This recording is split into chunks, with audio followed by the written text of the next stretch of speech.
এখনো কেউ যুক্ত হয়নি, কেউ যুক্ত হওয়া মাত্রই আমরা ক্লাস শুরু করে দিব।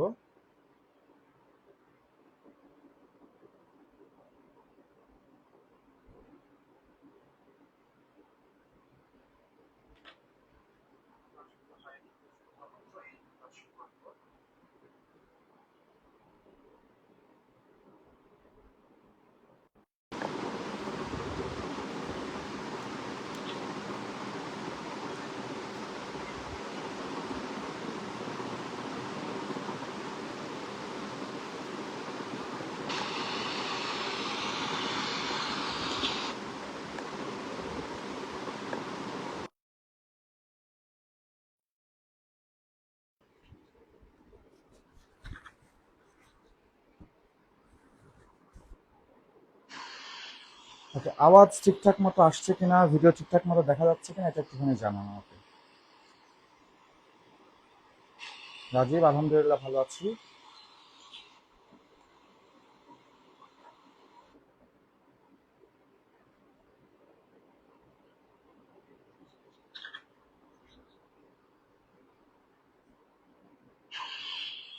আওয়াজ ঠিকঠাক মতো আসছে কিনা, ভিডিও ঠিকঠাক মতো দেখা যাচ্ছে কিনা, এটা একটুখানি জানান। রাজীব, আলহামদুলিল্লাহ ভালো আছি।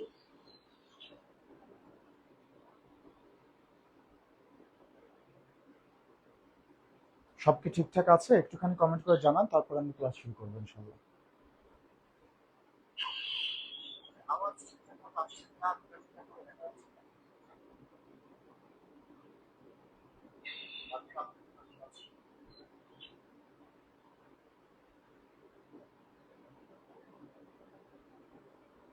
আছি। ওকে, দেখা যাচ্ছে। সম্রান, সাউন্ড ঠিক আছে?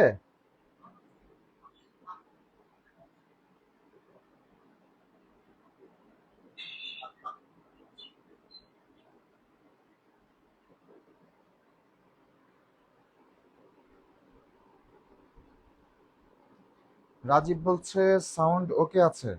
ওকে, সম্রান বলছে সাউন্ড ওকে আছে। ওকে, ভেরি গুড। তাহলে আমরা ক্লাসটা শুরু করে দিই। আজকে আমরা গুরুত্বপূর্ণ একটা ক্লাস করব। আজকে আমাদের ক্লাসের টপিক হচ্ছে, ইতোমধ্যে আমাদের বোর্ডে লেখা আছে, প্রয়োগ অপপ্রয়োগের উপর আজকে আমরা ক্লাস করব। সবকিছু ঠিকঠাক, বাহ, চমৎকার।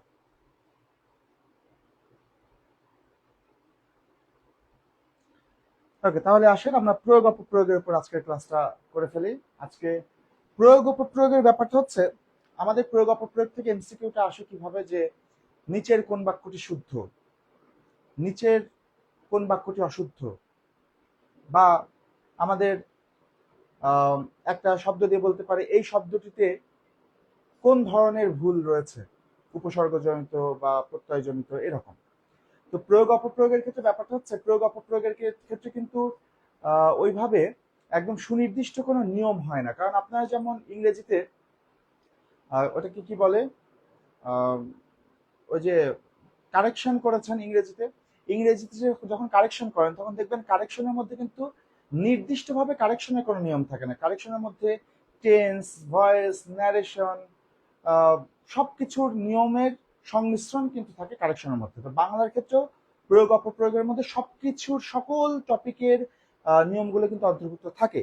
তবে আমাদের পরীক্ষায় যে ধরনের প্রয়োগ অপপ্রয়োগ এসে থাকে তার বেসিসে আমি 11টি সূত্র এখানে লিখেছি, যে ধরনের জিনিসগুলো পরীক্ষায় বেশি এসে থাকে। তা আশা করি এইগুলো মোটামুটি, যেগুলো ঘন ঘন আসে সেইগুলো আপনাদের সমাধান হয়ে যাবে। আর এর বাইরে বাকি যত প্রয়োগ অপপ্রয়োগ এগুলো প্র্যাকটিস করতে করতে হবে। তবে আশা করি এই 11টা সূত্র মাথায় রাখলে ম্যাক্সিমাম ক্ষেত্রে আমাদের পরীক্ষায় যেরকম প্রশ্ন আসে সেই প্রশ্নগুলো আমরা উত্তর করতে পারবো।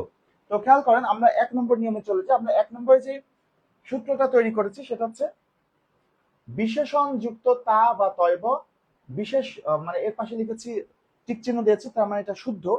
আর বিশেষ্য যুক্ত তা বা তয়ব, এটা হচ্ছে অশুদ্ধ প্রয়োগ। এখন দেখেন, এই যে তা এবং তয়ব, এই দুইটা প্রত্যয় ব্যবহার করা হয় বিশেষণকে বিশেষ্য বানানোর জন্য। তা এবং তয়ব ব্যবহার করা হয় বিশেষণকে বিশেষ্য বানানোর জন্য। তো এটা ব্যবহার করা হয় হচ্ছে বিশেষ্য তৈরি করার জন্য। সেই কারণে যেটা আগে থেকেই বিশেষ্য, তার সাথে কিন্তু কখনো তা অথবা তয়ব যুক্ত হতে পারবে না। খেয়াল করে দেখেন, আমরা একটা শব্দ লিখি, মনে করেন লিখলাম আধুনিকতা। এই আধুনিকতা শব্দটা শুদ্ধ নাকি অশুদ্ধ এটা চেনার জন্য আমরা কি করব, আমরা এই তা বাদ দিয়ে বাকিটা কোন পদ সেটা দেখব। তাহলে বাকিটা কি থাকে, আধুনিক। আধুনিক কোন পদ, খেয়াল করে দেখেন তো, আমরা যদি বলি আধুনিক পোশাক পরিচ্ছদ, আধুনিক সমাজ ব্যবস্থা, আধুনিক চিন্তা চেতনা, তার মানে কি এটা তার গুণ বোঝাচ্ছে না? পোশাক পরিচ্ছদ, চিন্তা চেতনার গুণ, গুণ বোঝালে কি হয়, বিশেষণ। তাহলে দেখেন এটা কিন্তু বিশেষণ। আমরা নিয়মে বলেছি তা বা তয় বা যুক্ত হবে কার সাথে, বিশেষণের সাথে। তো তা বা তয় বা এখানে যুক্ত হয়েছে বিশেষণের সাথে, তার মানে এটা কিন্তু শুদ্ধ প্রয়োগ। ঠিক আছে, বিশেষ্যের সাথে যুক্ত হলে কিন্তু অশুদ্ধ প্রয়োগ হতো। খেয়াল করেন একটা শব্দ লিখি, বহুল ব্যবহৃত শব্দ সখ্যতা। আমরা বলি তার সাথে আমার সখ্যতা আছে, তার সাথে আমার সখ্যতা আছে। খেয়াল করে দেখেন এখানে যদি তা বাদ দিই তাহলে এখানে কি থাকে, সখ্য। আচ্ছা, এই সখ্য এটা কিন্তু একটা বিশেষ্য পদ। সখ্য মানে হচ্ছে বন্ধুত্ব, সখী মানে বন্ধু, আর সখ্য মানে হচ্ছে বন্ধুত্ব। তো তার মানে সখ্য হচ্ছে নিজে একটা বিশেষ্য পদ। তো যেহেতু এটা বিশেষ্য, তাই বিশেষ্যের সঙ্গে কিন্তু তা বা তয় বা যুক্ত হতে পারবে না, তাই এটা অশুদ্ধ প্রয়োগ। এখানে ব্যাপারটা কি হবে, তার সাথে আমার সখ্যতা আছে এটা না, হবে হচ্ছে তার সাথে আমার সখ্য আছে। একইভাবে দেখেন একটা বহুল প্রচলিত, মানে এইটা বহুবার পরীক্ষা আসতে দেখেছি, উৎকর্ষতা। আমরা অনেক সময় বলি যে উৎকর্ষতা সাধন করতে হবে, কিন্তু খেয়াল করে দেখেন এখানে যদি তা বাদ দিই কি থাকে, উৎকর্ষ। উৎকর্ষ নিজেই কিন্তু একটা বিশেষ্য পদ, এর বিশেষণ রূপ হচ্ছে উৎকৃষ্ট। ঠিক আছে, তাই যেহেতু উৎকর্ষ নিজে একটা বিশেষ্য পদ, তাই এর সাথে তা ব্যবহৃত হতে পারবে না। তার মানে উৎকর্ষতা সাধন না, হবে উৎকর্ষ সাধন করা। কথা কি বোঝা গেল? আচ্ছা, খেয়াল করে দেখেন একটা শব্দ লিখলাম, মনে করেন সভ্যতা। এই সভ্যতা এটা শুদ্ধ নাকি ভুল, দেখেন এখানে তা বাদ দিলে কি থাকছে, সভ্য। আচ্ছা, সভ্য কোন পদ? আমরা যদি বলি সভ্য মানুষ, সভ্য সমাজ, তার মানে কি এটা সমাজ বা মানুষের গুণ বোঝাচ্ছে, গুণ বোঝালে বিশেষণ। খেয়াল করে দেখেন যেহেতু বিশেষণ, তো বিশেষণের সাথে তা যুক্ত হতে পারবে, তার মানে এটা কিন্তু শুদ্ধ প্রয়োগ। এবার দেখেন একটা শব্দের 6 রকম বানান লিখবো, খুব ইম্পর্টেন্ট, পরীক্ষা আসে। মনে করেন লিখলাম দরিদ্র, তারপরে লিখলাম দারিদ্র, তারপরে লিখি দারিদ্র, তারপরে লিখি দারিদ্রতা, তারপরে লিখি দরিদ্রতা, তারপরে লিখি দারিদ্রতা। 6 রকম বানান লিখেছি, ভালো করে খেয়াল করেন। আচ্ছা, প্রথম কথা হচ্ছে দরিদ্র শব্দটা তো শুদ্ধ, কারণ দরিদ্র একটা বিশেষণ পদ, এটা আমরা জানি, দোষগুণ অবস্থা বোঝাচ্ছে। দরিদ্র লোক মানে লোকের অবস্থা বোঝাচ্ছে, বিশেষণ পদ। এখন দেখেন বিশেষণকে বিশেষ্য বানানোর আরেকটা প্রচলিত পন্থা হচ্ছে বিশেষণের সাথে যদি জ প্রত্যয় যুক্ত করা হয় তাহলে সেটা বিশেষ্য হয়ে যায়। বিশেষণের সাথে জ প্রত্যয় যুক্ত করলে সেটা বিশেষ্য হয়ে যায়। তো খেয়াল করে দেখেন দরিদ্র এটা একটা বিশেষণ, এর সাথে যদি আমরা জ প্রত্যয় যুক্ত করি তাহলে হয়ে যায় দারিদ্র। এই দেখেন জটা জ ফলা হিসাবে এসেছে। ঠিক আছে, তো দরিদ্রের সাথে জ প্রত্যয় যুক্ত করে হয় দারিদ্র। এই যে দারিদ্র এটা কিন্তু বিশেষ্য, কারণ আমরা বলেছি বিশেষণের সাথে জ প্রত্যয় যুক্ত করে বিশেষ্য বানানো হয়। তার মানে দেখেন দারিদ্র বানানে যেটাই জ ফলা আছে সেটাও শুদ্ধ, তাহলে এই যে দারিদ্র বানানে জ ফলা আছে এটাও শুদ্ধ বানান। তার মানে দারিদ্র বানানে অবশ্যই জ ফলা হবে, তার মানে দারিদ্র বানানে যেটাতে জ ফলা না এটা কিন্তু অশুদ্ধ বানান। ওকে, এখন খেয়াল করেন তাহলে এইটা বিশেষণ শুদ্ধ, এটা বিশেষ্য, এটাও শুদ্ধ। তাহলে দেখেন দারিদ্রতা কি হবে, এখানে তা বাদ দিলে কি থাকছে, দারিদ্র। দেখেন দারিদ্র এই বানানটাই তো ভুল, জ ফলা নাই, তাহলে এটা অবশ্যই অশুদ্ধ প্রয়োগ। এখানে তা বাদ দিলে, আচ্ছা এখানে তা বাদ দিলে কি থাকছে, দারিদ্র, জ ফলা দিয়ে এই দারিদ্র। খেয়াল করেন আমরা একটু আগে দেখলাম দারিদ্র কোন পদ, বিশেষ্য পদ। তাহলে দারিদ্র যেহেতু বিশেষ্য পদ, বিশেষ্যের সঙ্গে তো তা যুক্ত হতে পারবে না, তার মানে এটা ভুল।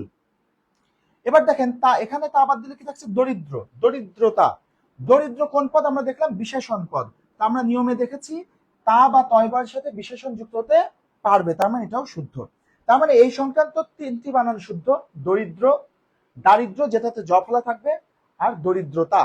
তবে পরীক্ষায় যদি প্রশ্ন আসে নিচের কোন বানানটি শুদ্ধ বা নিচের কোন শব্দটিতে শুদ্ধ প্রয়োগ হয়েছে, সেখানে অপশনে যদি এই দুইটাই থাকে, দারিদ্র এবং দরিদ্রতা দুইটাই যদি থাকে, তাহলে কিন্তু আমরা দারিদ্রকে উত্তর করব। কারণ এটা একদম পিওর বিশেষ্য, আর এটাকে কিন্তু আমরা বানালাম জোর করে। ঠিক আছে, তাহলে দুইটাই শুদ্ধ। তবে যদি অপশনে পরীক্ষায় প্রশ্ন আসে নিচের কোন শব্দটিতে শুদ্ধ প্রয়োগ হয়েছে এবং অপশন যদি দুইটাই থাকে তাহলে এইটা উত্তর হবে। ক্লিয়ার? বলেন তো একটু 1 নম্বর নিয়মটা বুঝেছেন কিনা, একটু কমেন্ট করে জানান 1 নম্বর নিয়মটা বুঝেছেন কিনা।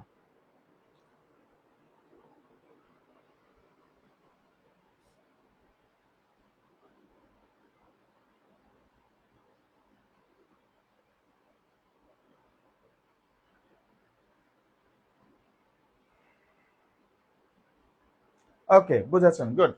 এখন আসেন আমরা 2 নম্বর নিয়মটাতে চলে যাই। 2 নম্বর নিয়মটাও একই ধরনের নিয়ম, জিনিসটা শুধু একটু উল্টে যাবে। অর্থাৎ এখানে বললাম বিশেষণের সাথে তা বা তয় বা যুক্ত হলে শুদ্ধ, আর এখানে বলছি বিশেষ্যের সঙ্গে শিল বা শালী হলে শুদ্ধ হবে। কারণ দেখেন, শিল বা শালী এই জিনিসটা শব্দের শেষে যুক্ত হয় বিশেষ্যকে বিশেষণ বানানোর জন্য। বিশেষ্যকে বিশেষণ বানানোর জন্য এটা ব্যবহার করা হয়। তো তাই যেটা আগে থেকেই বিশেষণ তার সাথে শিল বা শালী যুক্ত হতে পারবে না। ঠিক আছে, দেখেন উদাহরণ দেখি। এই উদাহরণগুলো আমি মুছে দিচ্ছি, আপনারা পরে ভিডিও দেখে সুন্দর করে উদাহরণগুলো একটু তুলে নেবেন। ঠিক আছে, নোট করে নেবেন। আচ্ছা, ধরেন বলা হলো বাংলাদেশ সমৃদ্ধশালী দেশ, বাংলাদেশ সমৃদ্ধশালী দেশ বা বাংলাদেশ উন্নতশীল দেশ। সমৃদ্ধশালী দেশ, উন্নতশীল দেশ, তাহলে এটা শুদ্ধ প্রয়োগ নাকি অশুদ্ধ প্রয়োগ? এটার জন্য আমাদের করতে হবে কি, এই শিল বা শালী বাদ দিয়ে বাকিটা দেখতে হবে কোন পদ। শিল বা শালী যুক্ত করলে বাদ দিলে বাকিটা কোন পদ। দেখেন এখানে শালী বাদ দিলে পাচ্ছে সমৃদ্ধ, তো সমৃদ্ধ কোন পদ? দেখেন যদি বলি সে জ্ঞান গরিমায় সমৃদ্ধ, বাঙালি ঐতিহাসিকভাবে সমৃদ্ধ জাতি, তাহলে কি সমৃদ্ধ দ্বারা গুণ বোঝাচ্ছে? তো গুণ বোঝালে বিশেষণ হয়। একইভাবে দেখেন উন্নত, যদি বলি উন্নত মন মানসিকতা, উন্নত সমাজ ব্যবস্থা, তাহলে কি গুণ বোঝাচ্ছে? গুণ বোঝালে বিশেষণ। তো শিল বা শালী কি বিশেষণের সাথে যুক্ত হতে পারবে? শিল বা শালী বিশেষণের সাথে যুক্ত হতে পারবে না। তার মানে এই দুইটাই কিন্তু অশুদ্ধ প্রয়োগ। তাহলে এটাকে শুদ্ধ করতে হলে কি করতে হবে? আমাদের এই বিশেষণটাকে বিশেষ্য বানাতে হবে। এটারও একটা ট্রিক আছে, এটা ম্যাক্সিমাম ক্ষেত্রে আপনি কাজে লাগাতে পারবেন। সেটা হচ্ছে এর সাথে যদি একটা ইকার যুক্ত করে দেন তাহলে এটা কিন্তু বিশেষ্য হয়ে যাবে। যেমন সমৃদ্ধ, তো এখানে যদি সমৃদ্ধর জায়গায় যদি ই যুক্ত করি তাহলে কি হবে? সমৃদ্ধি। উন্নতর সাথে ই যুক্ত করলে কি হবে? উন্নতি। এই যে বিশেষণ হয়ে বিশেষ্য হয়ে গেল। এবার আপনি এর সাথে যুক্ত করতে পারেন সমৃদ্ধিশালী বা উন্নতিশীল, এই দুইটা শুদ্ধ।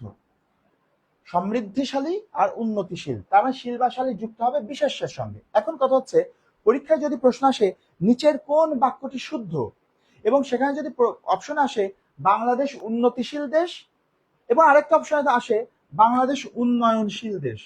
দেখেন উন্নতিশীল আর উন্নয়নশীল এই দুইটা শব্দই কিন্তু শুদ্ধ। তবে অপশনে যদি এই দুইটাই থাকে তাহলে উত্তর করতে হবে উন্নয়নশীল দেশ। যদি বলে নিচের কোন বাক্যটিতে শুদ্ধ প্রয়োগ ঘটেছে এবং অপশন যদি দুইটাই থাকে তখন আমরা উত্তর করব উন্নয়নশীল। ঠিক আছে, এটা গেল আমাদের 2 নম্বর নিয়ম। এবার দেখেন আমরা 3 নম্বর নিয়মে চলে আসি, খুবই গুরুত্বপূর্ণ 3 নম্বরটা। আচ্ছা, 3 নম্বরে আমরা বলছি যে কোথায় দন্ত স বসবে আর কোথায় দন্ত স ব বসবে। খেয়াল করেন আমরা লিখে দিয়েছি দন্ত স মানে হচ্ছে সহ বা থাকা, আর দন্ত স ব মানে হচ্ছে নিজ। তার মানে নিজের সম্পর্কে কোনো কিছু হলে দন্ত স ব বসবে, আর সাথে থাকা বোঝালে দন্ত স বসবে। দেখেন এর আগে অসংখ্যবার এই বিভিন্ন পরীক্ষায় এই প্রশ্ন, এই লাইন, এই বাক্য দুটা পরীক্ষায় প্রশ্ন এসেছে। যেমন দেখেন একটা হচ্ছে আপনি আপনি সপরিবারে, আপনি সপরিবারে আমন্ত্রিত, আপনি সপরিবারে আমন্ত্রিত। আরেকটা হচ্ছে তিনি তিনি সস্ত্রীক উপস্থিত, তিনি সস্ত্রীক উপস্থিত। ভালো করে দুইটা জিনিস খেয়াল করেন, আপনি সপরিবার আমন্ত্রিত, তিনি সস্ত্রীক উপস্থিত, বিভিন্ন পরীক্ষায় এসেছে। দেখেন সপরিবারে যদি বলি এখানে যদি দন্তস্বয় ব থাকে তাহলে তার অর্থ কি দাঁড়ায়? বিভিন্ন দাওয়াত কার্ডে এটা লেখা থাকে যে উক্ত অনুষ্ঠানে আপনি সপরিবারে আমন্ত্রিত। এখন দেখেন এখানে যদি দন্তস্বয় ব থাকে তাহলে সমস্যাটা কি দাঁড়ায় জানেন? দন্তস্বয় ব মানে তো নিজ, তার মানে অর্থ দাঁড়ায় আপনি নিজের পরিবারে আমন্ত্রিত। সপরিবারে মানে নিজের পরিবারে আমন্ত্রিত, মানে অনুষ্ঠান আমার এখানে হবে কিন্তু আপনি খাবেন আপনার নিজের বাড়িতে, ব্যাপারটা এমন দাঁড়ায় আপনি নিজের পরিবারে আমন্ত্রিত। কিন্তু আসলে তো তা বোঝাতে চাচ্ছে না, বোঝাতে চাচ্ছে যে আপনি পরিবার সহ আমন্ত্রিত, পরিবার সহ আসবেন। যেহেতু সহ বোঝাচ্ছে তাই এখানে কিন্তু সহ বোঝালে দন্ত স বসবে, তাই এখানে দন্ত স ব হবে না, আপনি সপরিবারে কিন্তু হবে না, আবার সেক্ষেত্রে আপনি সপরিবার হবে, কারণ পরিবারে সহ তো আর হয় না, শব্দটা হচ্ছে পরিবার সহ, তাই সপরিবার মানে পরিবার সহ আপনি সপরিবার আমন্ত্রিত, এটা হবে শুদ্ধ বাক্য। আবার যদি বলি তিনি সস্ত্রীক উপস্থিত, এর মানে দাঁড়ায় তিনি নিজের স্ত্রী নিয়ে উপস্থিত। তো যে কোনো জায়গায় যখন উপস্থিত হবে তখন তো নিজের স্ত্রী নিয়ে যাবে, তাই না? তো সুতরাং এটা তো নিজের স্ত্রী, এটা বলতে চাচ্ছে তিনি সস্ত্রীক উপস্থিত মানে তিনি স্ত্রী সহ উপস্থিত হয়েছেন। যেহেতু স্ত্রী সহ বোঝাচ্ছে সেই কারণে সহ বোঝালে দন্ত স বসবে। আবার দেখেন আরো কয়েকটা শব্দ লিখি, মনে করেন বললাম স্বার্থ, সার্থক, সার্থকতা। ভালো করে দেখেন, স্বার্থ, সার্থক এবং সার্থকতা এই তিনটে শব্দ দেখেন। আচ্ছা, স্বার্থ বলতে আমরা নিজের সাথে সম্পর্কিত জিনিসকে বুঝি না? স্বার্থ বললে আমরা নিজের দিকটা বুঝি, তাই না? তার মানে স্বার্থ জিনিসটা নিজের সাথে সম্পর্কিত, যেহেতু স্বার্থ মানে নিজের সাথে সম্পর্কিত সেই কারণে নিজের সাথে সম্পর্কিত বলে এটা দন্তস্বয় ব হবে। কিন্তু দেখেন সার্থক এই শব্দটা কি নিজের সাথে সম্পর্কিত? আমরা কিন্তু বলতে পারি যে জুলাই গণ অভ্যুত্থান সার্থক হয়েছে, বা বললাম ৭১-এর মুক্তিযুদ্ধ সার্থক হয়েছে, বা বললাম আমার আজকের দিনটা সার্থক হয়েছে, বাংলাদেশের ক্রিকেট খেলাটা সার্থক হয়েছে, হোয়াট এভার ইট ইজ। তো এই যে সার্থক হওয়া এর সাথে কি নিজের কোনো সম্পর্ক আছে? নিজের কিন্তু সম্পর্ক নাই, তাই না? যেহেতু সার্থক হওয়ার সাথে নিজের কোনো সম্পর্ক নাই সেই কারণে এটাতে কিন্তু দন্তস্বয় ব হবে না, শুধু দন্ত স হবে। আর এই সার্থক শব্দের সাথে তা যুক্ত করে সার্থকতা হয়েছে সেই কারণে এটাতেও দন্তস্বয় ব হবে না, দন্ত স হবে। আরো দুইটা শব্দ লিখি দেখেন, একটা লিখলাম স্বাক্ষর আর একটা লিখলাম স্বাক্ষর। ভালো করে খেয়াল করেন, একটাতে দন্ত স আছে একটাতে দন্ত স ব আছে, এই দুইটাই কিন্তু শুদ্ধ, শুধু অর্থ ভিন্ন। যখন আমরা বলছি দন্ত স দিয়ে স্বাক্ষর, এটার মানে হচ্ছে স মানে সহ বা সাথে, আর অক্ষর মানে যার অক্ষর জ্ঞান আছে তাকে বোঝাচ্ছে স্বাক্ষর, অক্ষর জ্ঞান সম্পন্ন মানুষ। আমরা বলি না অমুক জেলায় সাক্ষরতার হার এত, মানে অক্ষর জ্ঞান সম্পন্ন মানুষের সংখ্যা। তো অক্ষর জ্ঞান সম্পন্ন বোঝাতে, অক্ষর জ্ঞান সম্পন্ন বোঝাতে এই বানানটা, অক্ষর জ্ঞান সম্পন্ন বলতে আমরা এই স্বাক্ষরকে বুঝবো দন্ত স, শুধু দন্ত স। আর যেই স্বাক্ষরে দন্তস্বয় ব থাকবে তার মানে এটা নিজের স্বাক্ষর, দন্তস্বয় ব মানে নিজ, নিজের স্বাক্ষর মানে কি এটা এই যে সাইন যেটাকে বলে আমরা দস্তখত বা টিপ বা সই, সই স্বাক্ষর বলি না, ওই সই সিগনেচার, ওইটা হচ্ছে এই স্বাক্ষর। ঠিক আছে, তাহলে দুইটা স্বাক্ষরই সঠিক বানান, শুধু অর্থটা ভিন্ন। তাই পরীক্ষায় যখন প্রশ্ন আসবে তখন বাক্য দেখে আপনাকে বুঝতে হবে যে আসলে এখানে কোন স্বাক্ষরটা বসবে। ওকে, এবার দেখেন ৪ নম্বরে আমরা বলছি বাহুল্য দোষের কথা। আচ্ছা, বাহুল্য দোষ এটা কিন্তু আমরা বাক্য প্রকরণ যখন পড়েছিলাম তখন আমরা শিখেছিলাম বাহুল্য দোষটা। আমরা বলেছিলাম একই শব্দের সঙ্গে যদি একাধিক বহুবচন বসে তখন বাক্যটা যোগ্যতা হারায়, সেটাকে বাহুল্য দোষ বলে। একই শব্দের সঙ্গে একাধিক বহুবচন যুক্ত হলে, যেমন আমরা যদি বলি সব আলেমগণ, সব আলেমগণ উপস্থিত, সব আলেমগণ উপস্থিত, খেয়াল করেন এখানে মূল শব্দ হচ্ছে আলেম, এর সাথে একবার সব ব্যবহৃত হচ্ছে আবার একবার গণ ব্যবহৃত হচ্ছে। এরকম একই শব্দের সাথে যদি দুইটা বহুবচন ব্যবহৃত হয় তাহলে সেটা কিন্তু বাহুল্য দোষে দুষ্ট হয়, বাক্যটার যোগ্যতা হারাবে। তাহলে শুদ্ধ বাক্যটা কি হবে? যে কোনো একটা বসবে, হয় বসবে আলেমগণ উপস্থিত অথবা সব আলেম উপস্থিত। আরো একভাবে বাহুল্য দোষ হয় যদি একই অর্থবোধক শব্দ একাধিকবার ব্যবহার করা হয়, যেমন ধরেন যদি বলি অশ্রু জল, দেখেন অশ্রু মানে কি? অশ্রু মানেই তো চোখের জল, অশ্রু মানেই চোখের জল, তো অশ্রু মানেই তো চোখের জল, তাহলে আবার আবার জল কেন? তাহলে অশ্রু জল দিলে তার অর্থ হয়ে যাচ্ছে চোখের জল জল, এটা তো একটা ভুল শব্দ হবে, এটা বাহুল্য হয়ে যাচ্ছে। তাহলে মূল শব্দটা হবে অশ্রু। আবার আমরা অনেক সময় বলি কেবলমাত্র বা শুধুমাত্র, কেবলমাত্র বা শুধুমাত্র, খেয়াল করেন এই মাত্র মানেই তো কেবল, তাহলে কেবলমাত্র মানে কি দাঁড়াচ্ছে? কেবলমাত্র, কেবল কেবল হয়ে যাচ্ছে। এই মাত্র মানেই তো কেবল, তাহলে শুধুমাত্র মানে কি হয়ে যাচ্ছে, শুধু কেবল হয়ে যাচ্ছে, তার মানে একই রকম শব্দ দুইটা হয়ে যাচ্ছে। সেই কারণে এই দুইটাও কিন্তু বাহুল্য দোষে দুষ্ট। শুদ্ধ শব্দটা হবে কি, কেবল। শুদ্ধ শব্দটা হবে শুধু। ঠিক আছে, এবার আমরা চলে যাই, চলেন 5 নম্বর নিয়মে।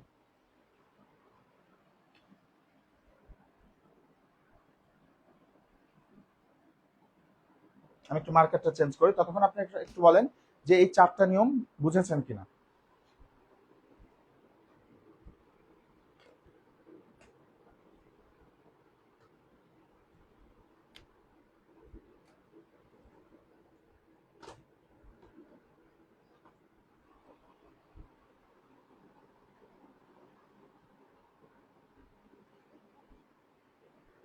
ওকে, আসেন আমরা চলে আসতে চাই এবার 5 নম্বর নিয়মে। 5 নম্বর নিয়মটা খুব ইন্টারেস্টিং। আমরা বলছি দেখেন, বিশেষ্য যোগ বিশেষ্য।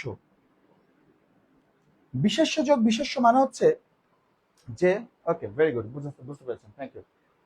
বিশেষ্য যোগ বিশেষ্য মানে হচ্ছে যদি দুইটা বিশেষ্য মিলে, মানে দুইটা শব্দ মিলে, দুইটা বিশেষ্য মিলে একটা জিনিসকে বোঝায়, তখন ওই দুইটা বিশেষ্যকে যুক্ত করে লিখতে হয়। দুইটা বিশেষ্য মিলে যদি একটা জিনিসকে বোঝায়, তখন ওই দুইটা বিশেষ্যকে যুক্ত করে লিখতে হয়। যেমন ধরেন, আমরা যখন বলছি সমাজ বিজ্ঞান,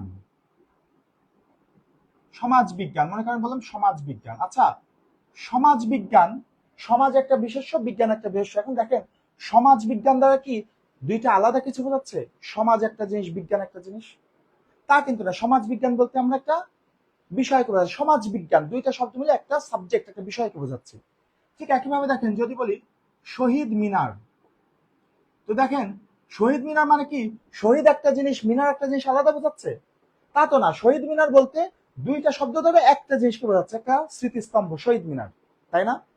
এইরকম ভাবে যদি দুইটা বিশেষ্য মিলে একটা জিনিসকে বোঝায়, তাহলে সেই দুইটা বিশেষ্যকে যুক্ত করে লিখতে হবে, যুক্ত করে। ঠিক একই রকম ভাবে যদি আমরা বলি জীব বিজ্ঞান, জীব বিজ্ঞান, দেখেন দুইটা শব্দ জীব এবং বিজ্ঞান, দুইটা শব্দ মিলে কিন্তু একটা বিষয়কে বোঝাচ্ছে, সেই কারণে দুইটা যুক্ত করে লিখতে হবে। আবার যদি বলি শিক্ষা প্রতিষ্ঠান, শিক্ষা প্রতিষ্ঠান, দেখেন শিক্ষা প্রতিষ্ঠান বললে শিক্ষা আলাদা জিনিস, প্রতিষ্ঠান আলাদা জিনিস না তো। শিক্ষা প্রতিষ্ঠান দুইটা শব্দ দ্বারা আমি একটা জিনিসকে বুঝি, একটা প্রতিষ্ঠানকে বুঝি। এটা একটা শিক্ষা প্রতিষ্ঠান মানে কি আমরা ওই প্রতিষ্ঠানটাকে বুঝছি, তাই না? আলাদাভাবে শিক্ষা আর প্রতিষ্ঠানকে তো আলাদাভাবে কিছু বুঝছি না। তার মানে দুইটা শব্দ দ্বারা একটা প্রতিষ্ঠানকে বোঝাচ্ছে। আবার খেয়াল করেন, যদি বলি গোপন কথা, গোপন কথা, খেয়াল করেন গোপন একটা বিশেষ্য, কথা একটা বিশেষ্য। তো গোপন কথা বলতে কিন্তু দুইটা শব্দ দ্বারা আমরা একটা জিনিসকে বোঝাচ্ছি, ওই কথাটাকে বোঝাচ্ছি। এইরকম ভাবে দুইটা বিশেষ্য মিলে যদি একটা জিনিসকে বোঝায়, দুইটা বিশেষ্য মিলে একটা জিনিসকে বোঝালে সেই দুইটা বিশেষ্যকে যুক্ত করে লিখতে হবে, যুক্ত করে লিখতে হবে। ঠিক আছে? আবার যদি বলি মানব জীবন, মানব জীবন, তো মানব একটা বিশেষ্য, জীবন একটা বিশেষ্য, তো দুইটা মিলে একটা জিনিসকে বোঝাচ্ছে, মানুষের জীবনটাকে বোঝাচ্ছে। তো সেই কারণে দুইটা বিশেষ্যকে একসাথে যুক্ত করে লিখতে হবে। সেই কারণে আমরা লিখেছি বিশেষ্য যোগ বিশেষ্য, অর্থাৎ দুইটা বিশেষ্য মিলে একটা জিনিসকে বোঝালে ওই দুইটা বিশেষ্যকে যুক্ত করে লিখতে হবে। ফাঁকা দিয়ে লিখলে ভুল হয়ে যাবে। তবে আপনারা যদি মনে করেন যে আমি ফাঁকা দিয়ে লিখতে চাই, ফাঁকা করে লিখতে চাই, একসাথে লিখতে চাই না, তারও উপায় আছে। তার উপায়টা কি? তার উপায়টা হচ্ছে, সেক্ষেত্রে আমাদের প্রথম বিশেষ্যকে বিশেষণ বানাই ফেলতে হবে। প্রথম বিশেষ্যকে যদি আপনি বিশেষণ বানাই দেন, তখন আপনি সেটা ফাঁকা দিয়ে লিখতে পারবেন, কারণ বিশেষণ আর বিশেষ্য একসাথে যুক্ত না করে ফাঁকা দিয়ে লিখতে হয়। তাহলে এখন খেয়াল করে দেখেন বিশেষণ বানাবেন কি করে সেটাও বলে দিচ্ছি। শব্দের শেষে ইক, ইও বা ইতো যুক্ত করলে বিশেষণ হয়ে যায়। যেমন দেখেন সমাজ, এটাকে যদি আপনি এর সাথে ইক যুক্ত করেন তাহলে কি হয়ে যায়? সামাজিক, সামাজিক। এই যে এটাকে যদি আপনি সামাজিক করেন, তাহলে আপনি এর সাথে বিজ্ঞানটা স্পেস দিয়ে আলাদাভাবে লিখতে পারবেন, সামাজিক বিজ্ঞান, ফাঁকা দিয়ে লিখতে পারবেন, কারণ সামাজিক তো তখন বিশেষণ হয়ে গেল। মনে করেন জীব, এর সাথে ইক যুক্ত করলে কি হবে? জৈবিক। তাহলে এই যে বিশেষণ হয়ে গেল, এখন আপনি চাইলে ফাঁকা দিয়ে বিজ্ঞান লিখতে পারেন, ফাঁকা করে। গোপন, এর সাথে ইও যুক্ত করলে কি হবে? গোপনীয়, গোপনীয়। এই যে বিশেষণ হয়ে গেল, এখন আপনি ফাঁকা দিয়ে লিখতে পারেন কথা, গোপনীয় কথা। ঠিক আছে? এইভাবে মনে রাখবেন, দুইটা বিশেষ্য মিলে যদি একটা জিনিসকে বোঝায় তাহলে সেই দুইটা বিশেষ্যকে যুক্ত করে লিখতে হবে। আর যদি আলাদা করে লিখতে চান তাহলে অবশ্যই প্রথম বিশেষ্যটাকে বিশেষণ বানাই ফেলতে হবে। সেক্ষেত্রে শব্দের শেষে ইক, ইয় বা ইত যুক্ত করলে সেটা বিশেষণ হয়ে যাবে। এই যে গোপন কথাটা কিন্তু পরীক্ষায় ইতিপূর্বে এসেছে বিগত সালে। হ্যাঁ, তার সাথে আমার একটা গোপন কথা আছে না, শুদ্ধ বাক্যটা হবে তার সাথে আমার একটা গোপনীয় কথা আছে। কথা ক্লিয়ার? আসেন এবার আমরা 6 নম্বর নিয়মে আসি।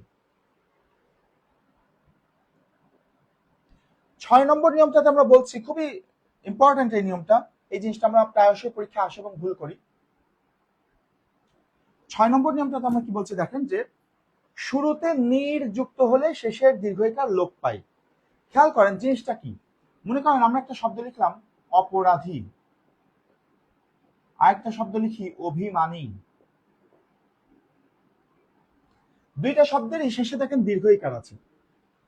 এখন আমরা বলছি শব্দের শুরুতে যদি নির যুক্ত হয়, নিরটা সাধারণত না বোঝাতে, না বাচক অর্থে ব্যবহৃত হয়, শব্দের শুরুতে যদি নির যুক্ত হয় তাহলে শেষের দীর্ঘইকার লোপ পাবে। যেমন দেখেন এই অপরাধের শুরুতে যদি আমরা নির যুক্ত করি তাহলে কি হয়, নিরপরাধী, তাই না? নিরপরাধী, অপরাধী যোগ নির, তাহলে কি হলো নিরপরাধী। এই জায়গাটাই বলছে যে যদি শুরুতে নির যুক্ত হয় তাহলে এই যে শেষের দীর্ঘই এটা বসানো যাবে না, ওটা লোপ পেয়ে যাবে, দীর্ঘইটা লোপ পেয়ে যাবে।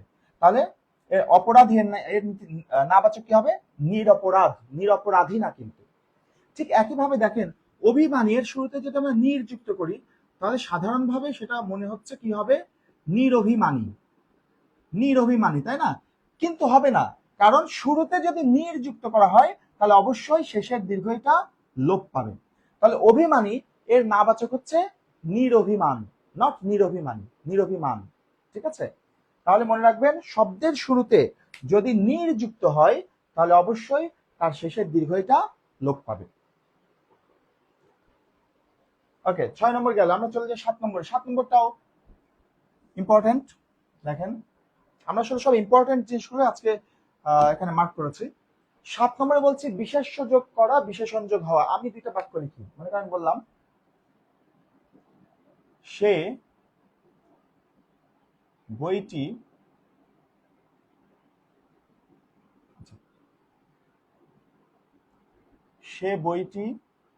প্রকাশিত করেছে। একটা বললাম বইটি প্রকাশ হয়েছে।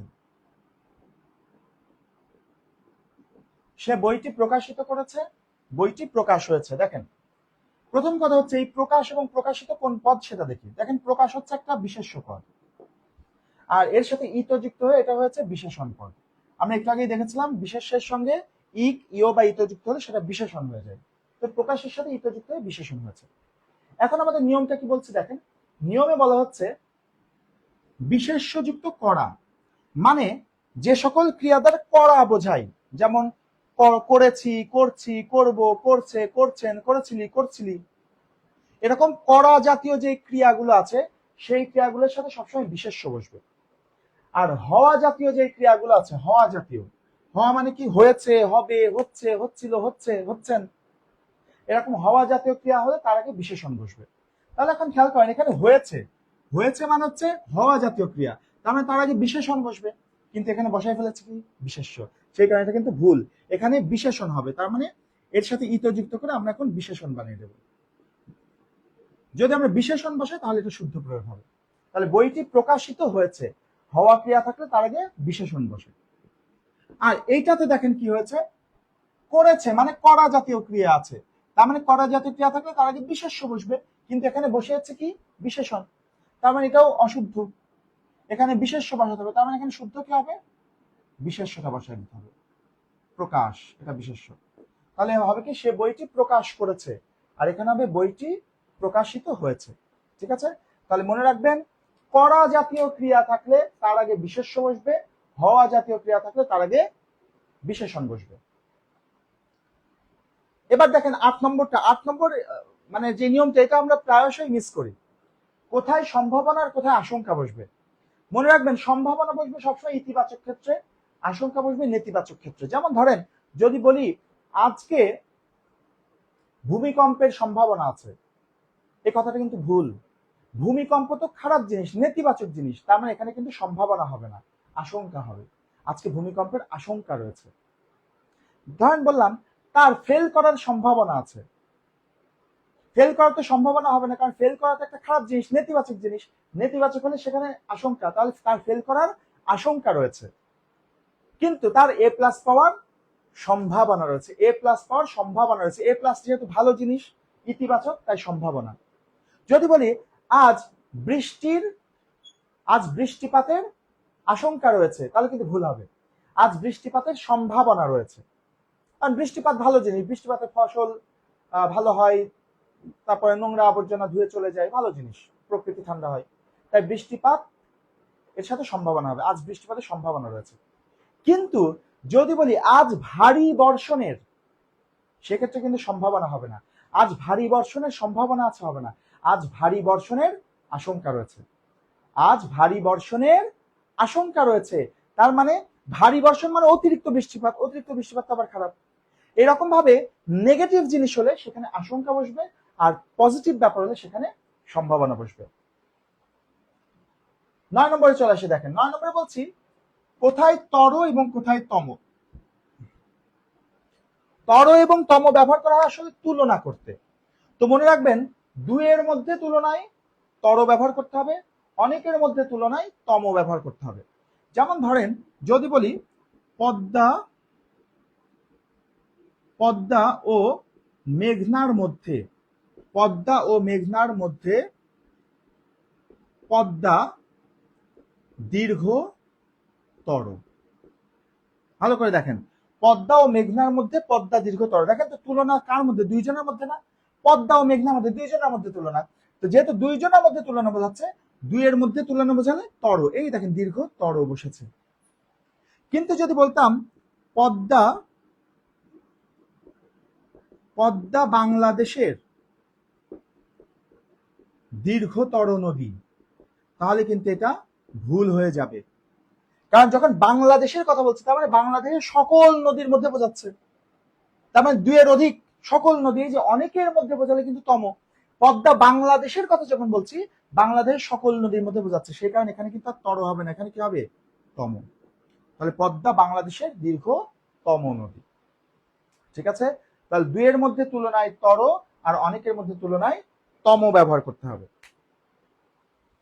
এবার চলে আসে দেখেন 10 নম্বর উদাহরণে।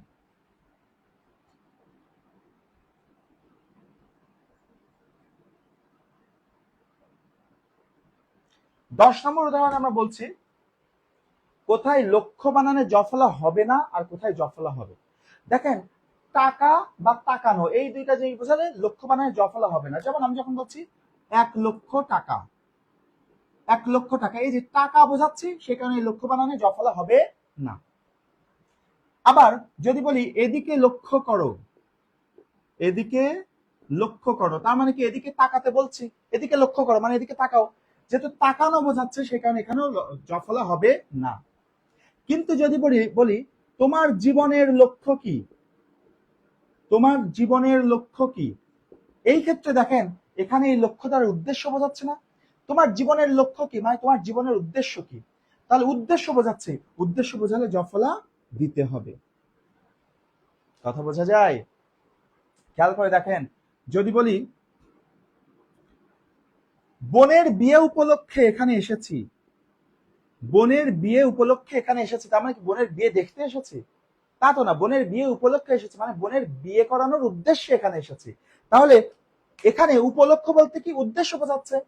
এইরকম উপলক্ষ বলতে যেহেতু উদ্দেশ্য বোঝায়, সেই কারণে উপলক্ষ বানানে জফলা হবে। বেশিরভাগ ক্ষেত্রে দেখবেন উপলক্ষ বানানে আমরা জফলা ব্যবহার করি না, কিন্তু উপলক্ষ বানানে অবশ্যই জফলা ব্যবহার করতে হবে। ঠিক আছে, কারণ উপলক্ষ দ্বারা উদ্দেশ্য বোঝায়। 11 নম্বর বলছি সর্বজনীন আর সার্বজনীন। এটা খুব ইন্টারেস্টিং, এটা খুবই ভুল করি আমরা। দেখেন দুইটা ভিন্ন শব্দ এবং অর্থ আলাদা। সর্বজনীন মানে হচ্ছে সকলের জন্য প্রযোজ্য বা সকলের জন্য অনুষ্ঠিত বা সকলের জন্য কল্যাণকর। আর সার্বজনীন মানে সকলের মধ্যে প্রবীণ বা জ্যেষ্ঠ বা বয়স্ক। তার মানে এই যে অনেক জায়গায় যে বলে সার্বজনীন পূজা মন্দির, দেখবেন পূজার সময় লেখা থাকে সার্বজনীন পূজা মন্দির। এটা কিন্তু আসলে ভুল কথা, কারণ পূজা মন্দির তো আর বয়স্ক বা প্রবীণ হতে পারে না। তার মানে ওইটা আসলে সর্বজনীন পূজা মন্দির হবে, মানে সকলের জন্য কল্যাণকর বা সকলের জন্য অনুষ্ঠিত বা সকলের জন্য প্রযোজ্য যে পূজা মন্দির, সেটা হচ্ছে সর্বজনীন পূজা মন্দির। কথা কি বোঝা গেল? তার মানে কথা হচ্ছে সবার জন্য কল্যাণকর, সবার জন্য অনুষ্ঠিত বা সবার জন্য প্রযোজ্য এমন জিনিস বোঝালে সেখানে সর্বজনীন হবে। আর যদি সবার মধ্যে বয়স্ক বা প্রবীণ বোঝায় তখন সার্বজনীন হবে। যেমন যদি বলি যে ডক্টর ইউনূস একজন সার্বজনীন নেতা, ডক্টর ইউনূস একজন সার্বজনীন নেতা, মানে ডক্টর ইউনূস একজন প্রবীণ নেতা, সকলের মধ্যে প্রবীণ, 84 বছর বয়স। কথা থেকে বোঝা গেল? তাহলে সবার জন্য কল্যাণকর, সবার জন্য প্রযোজ্য, সবার জন্য অনুষ্ঠিত এই রকম বোঝালে সেটা হবে সর্বজনীন। আর যদি সবার মধ্যে প্রবীণ বা বয়স্ক বা জ্যেষ্ঠ বোঝায় তখন সেটা হবে সার্বজনীন। এখন একটু বলেন, এই যে 11টা নিয়ম আমরা শিখলাম, এই 11টা নিয়ম কোথাও কোনো সমস্যা আছে কিনা, বুঝেছেন কিনা, বা কোনো প্রশ্ন থাকলে সেটা একটু করেন।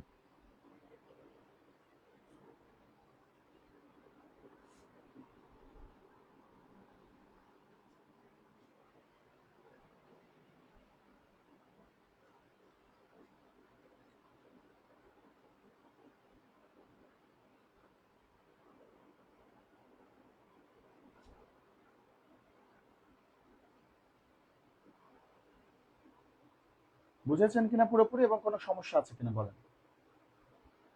ওকে, বুঝেছেন। এখন প্রয়োগ অপপ্রয়োগের ব্যাপারটা কিন্তু পুরোটাই প্র্যাকটিসের ব্যাপার, পুরোটাই প্র্যাকটিসের ব্যাপার। আপনাদের প্র্যাকটিস করতে হবে, ঠিক আছে?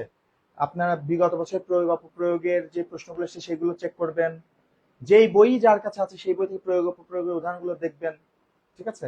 আমি এই মুহূর্তে আরেকটা জিনিস আমার মনে পড়লো, ওটা একটুখানি বলে দিই। হ্যাঁ, এটা থেকেও এর আগে প্রশ্ন এসেছে, ওই বাহুল্যের মধ্যে এটা যাবে, উদাহরণটা দেওয়া হয়নি, বাহুল্য দোষের মধ্যে উদাহরণটা যাবে। আমরা অনেক সময় বলি না, পরীক্ষা চলাকালীন, পরীক্ষা চলাকালীন সময়ে কথা বলা নিষেধ, কথা বলা নিষিদ্ধ। পরীক্ষা চলাকালীন সময়ে কথা বলা নিষিদ্ধ। তো খেয়াল করেন, এই যে চলাকালীন সময়ে, এটাও কিন্তু একটা অপপ্রয়োগ, কারণ কালীন মানে হচ্ছে সময়। তার মানে বাক্যটা আসলে হবে কি, পরীক্ষা চলার সময়ে, পরীক্ষা চলার সময়ে, চলাকালীন সময় হবে না, কারণ কালীন এবং সময় একই জিনিস। হয় হবে পরীক্ষা চলার সময় অথবা হবে পরীক্ষা চলাকালে, ঠিক আছে? এটাও বাহুল্য দোষের মধ্যে, কারণ একই অর্থবোধক দুইটা জিনিস ব্যবহার হচ্ছে, সেখানে বাহুল্য দোষ।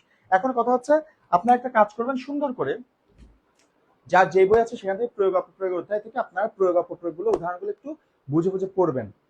যার যেখানে সমস্যা হবে এগুলো একটু মার্ক করবেন, মার্ক করে আমাদের এই গ্রুপে সেটা লিখে পোস্ট করবেন, যেটা বুঝতে পারবেন না, ঠিক আছে? তাহলে সেগুলো নিয়ে আমরা আলোচনা করব। আশা করি খুব বেশি সমস্যা হওয়ার কথা না, কারণ আমরা যেই উদাহরণগুলো থেকে পরীক্ষায়, যে নিয়ম থেকে পরীক্ষায় প্রশ্ন আসে সেই নিয়মগুলো মোটামুটি করেই ফেলেছি, ঠিক আছে? এটা হচ্ছে আজকে আমাদের ছোট্ট একটা ক্লাস, যেহেতু দুপুরবেলার ক্লাস সেই কারণে ছোট্ট ক্লাস নেবো চিন্তা করেছিলাম। আগামী ক্লাস হবে ইনশাল্লাহ পরশুদিন।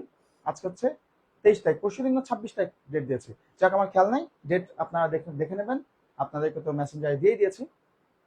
তো নেক্সট ক্লাসে দেখা হবে, এবং অবশ্যই প্রয়োগ অপপ্রয়োগটা নেক্সট ক্লাসের আগে করে ফেলবেন, ঠিক আছে? সবাই ভালো থাকেন, সুস্থ থাকেন। আজকের ক্লাস এ পর্যন্তই, পরবর্তী ক্লাস অবশ্যই রাত 10টায় হবে। আল্লাহ হাফেজ।